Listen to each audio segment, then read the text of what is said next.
Bonjour et bienvenue pour la suite de ce cours sur la religion et la troisième partie très exactement dans laquelle nous allons un petit peu creuser, comme promis, la question des relations entre politique et religion. Relations très étroites. Le verbe relier montre, comme nous le disions dans le poste précédent, dans toute religion un projet politique. Et pour le dire autrement, la religion est l'essence de la politique. C'est ce que, je crois, a exprimé Platon dans le Politique, à travers le thème du tisserand, lorsqu'il expliquait que tout politique tisse un lien entre des individus qui vont former un tout et partager une vie commune.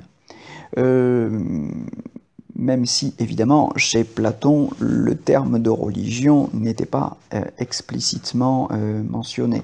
Ça ne se formulait pas dans ces termes. Mais l'idée d'une relation, d'un tissage, cette idée-là est dans le texte de Platon, dans le Politique de Platon. La mise en conjonction directe, explicite des termes de religion et politique se trouve chez Durkheim, dans les formes élémentaires de la vie religieuse, où Durkheim ne se contente pas simplement d'examiner, d'explorer, d'analyser ce que nous appelons religion, mais il y parle aussi, bien sûr, de politique. C'est un texte de 1912 dans lequel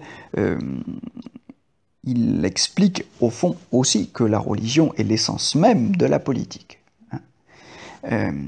Notez bien la différence, donc, ici, pour être précis et ne pas tout confondre, la différence entre le sens ordinaire et le sens sociologique du mot religion,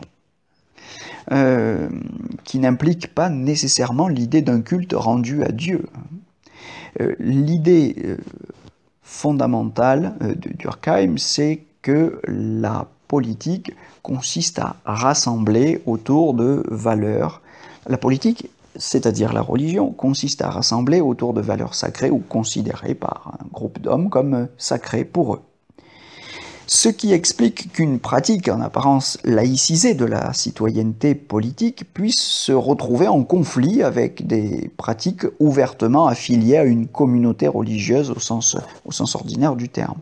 Le conflit portant sur la hiérarchie des normes, pour parler comme Kelsen, c'est un conflit sur les normes les plus hautes, sur les normes les plus sacrées, normes qu'un groupe d'individus s'entendent pour reconnaître ou considérer entre eux comme étant les plus sacrés.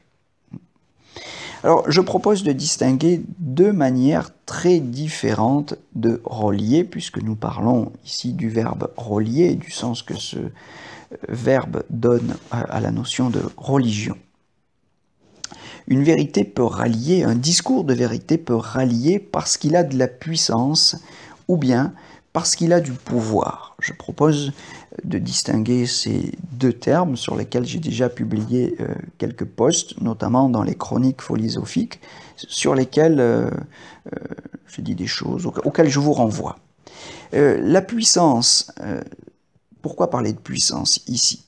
Eh bien, cela signifie qu'il y a des vérités qui ont un prestige particulier, un prestige extraordinaire, un pouvoir de fascination qui suffit à nous séduire et à nous orienter, qui contentent ou satisfont notre besoin de sens. Je pense à des figures comme Gandhi, comme Mandela ou le Dalai Lama, dont l'exemple, la parole de vérité, a répondu à des attentes de populations entières. Mais il y a des vérités qui, faute de séduire, et de répondre, de satisfaire à ce besoin de sens, se propose de guider les hommes par la force. Il y a des vérités qui veulent nous diriger par la force et qui n'hésitent pas à jouer de la peur, c'est-à-dire des vérités qui, faute de puissance, ont recours au pouvoir, lequel, rappelons-le, peut se définir, c'est la définition que je propose d'en donner, comme une force d'empêcher et de contraindre. Le pouvoir, c'est la force d'empêcher et c'est la force d'empêcher et de contraindre, et le paroxysme du pouvoir, c'est évidemment la terreur. Donc notez bien que le terrorisme n'est pas le triste privilège des fanatiques religieux, mais que toute pratique politique risque d'y recourir, à des degrés divers évidemment, comme l'a montré le stalinisme par exemple, bien qu'il ait, vous voyez, lutté contre les religions institutionnelles, les monothéismes. Ou prenons aussi l'exemple de l'histoire de la Révolution française, qui est, nous disent les historiens, qui est bien marqué par un épisode de la terreur. Alors cela veut-il dire que la France républicaine est le fait d'un petit groupe terroriste qui aurait réussi? Bon, évidemment, la question n'est pas si simple. Mais puisque nous remuons des paradoxes, peut-être faut-il rappeler que les grandes traditions spirituelles de l'humanité sont grandes précisément en ce qu'elles dénoncent la violence de la contrainte du religieux ou la contrainte du politique. Alors c'est évident pour certaines religions, je crois que le bouddhisme est quand même, malgré le contre-exemple du bouddhisme birman, un exemple assez frappant d'une religion de la non-violence, mais je citerai aussi volontiers, ce qui est peut-être moins évident pour le grand public, spécialement en France, le Coran, qui contient ce verset, Sourate 2, verset 256, La ikraha fid-din, c'est-à-dire en français, pas de contrainte en religion. Donc on a là l'image d'un autre islam tolérant et en tout cas non violent, pas de contrainte en religion. Voilà, en conclusion, on voit bien que ces quelques définitions, distinctions et arguments, problèmes, nous obligent à rester vigilants et à réexaminer le sens des différents discours de véridiction de toutes les doctrines religieuses et politiques. Ces discours jouent-ils le rôle légitime d'un ciment légitime ou contiennent-ils des menaces, des interdictions, des contraintes? S'adressent-ils à notre liberté ou veulent-ils nous contraindre?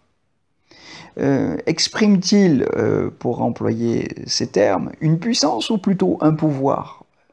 Sont-ils des instruments de légitimation ou plutôt des instruments de mystification? Là, il y a un vrai problème et un outil, je crois, utile à avoir en tête lorsque nous écoutons aussi bien les grands chefs religieux que les grands chefs politiques nous parler à travers les médias. Pour ne pas terminer sur une notion trop obscure, je définirai la mystification comme un effort pour cacher la réalité de la violence du pouvoir, pour cacher la réalité des rapports de domination sous le masque du naturel et de l'évidence. Et sur cet outil de distinction qui peut être utile dans une dissertation et qui peut être en tout cas utile à tout citoyen qui veut vivre dans la lumière, je vous souhaite une bonne soirée.